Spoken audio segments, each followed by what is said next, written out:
when I was in like bands, that was a different time of my life. It's like, I feel like my era, like there's so many eras to my musical history. So I was in bands up until college, and when I moved to LA, I had to like mentally make the transition of trying to actually make money.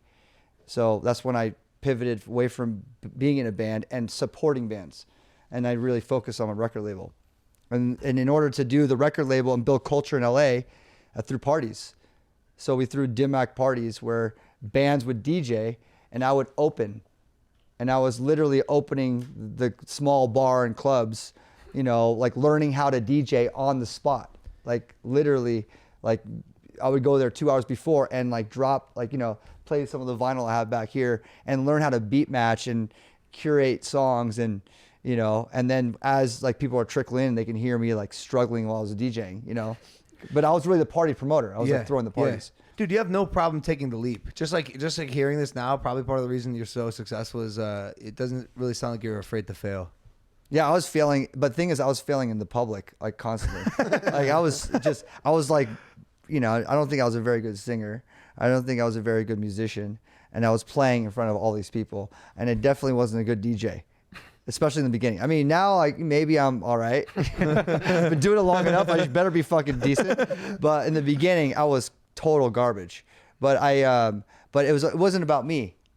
That's the most important thing. It's about like the place. So as long as I brought in like a band that everyone wanted to see DJ and do it consistently, and then it grew into a culture. That's what's so great about LA is that LA is a hub of music.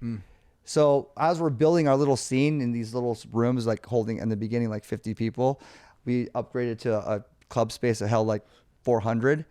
That's when like Kanye would roll through, or Lady Gaga's first show in LA ever was at my party, or like Skrillex would be there every single night, or like the rise of LMFAO during the early 2000s, and like Black Eyed Peas when they were reigning supreme. Like I was lucky to even do a song with will.i.am. Actually, that's an interesting story because my very first single was with will.i.am, and he was always coming to my party, and my party was the hottest thing for our little cultural little subset world. Yeah.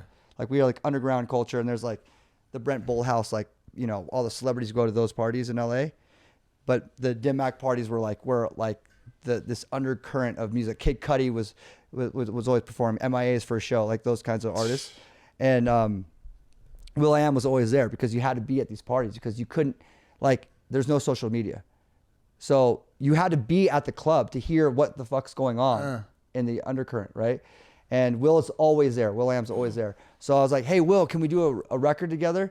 And he had no idea. I'd never done a record with anyone. But he just knew I was the guy throwing like the fucking sickest parties, bringing all this talent in.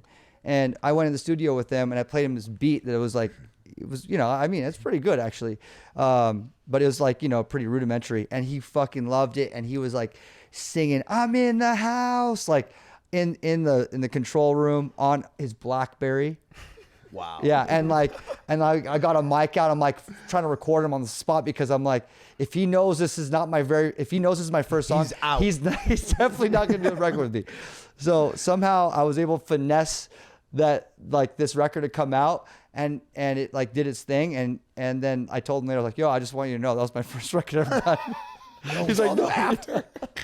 And he's been my friend since. And every year, if I'm doing an album, he's like always supporting, and he's always like, you know, doing a record with me. When you look back to those parties, you look back to Cudi and Lady Gaga and all that stuff, and being in that, you know, super cultural like scene that you had curated, the entire environment, the entire experience.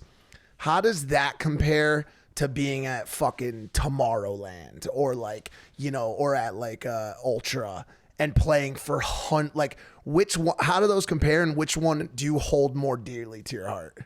I mean, they're both so different. Yeah. And they're both totally meaningful. You know, like those parties at that early stage, there's the intimacy is like undeniable.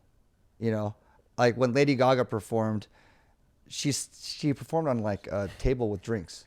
There was no stage. Like, who gets to see that? She's like crowd surfing, and like, you know, she's not worried about like, you know, like she's like still an upcoming star, you know. It's like those kinds of moments you just can't experience ever again.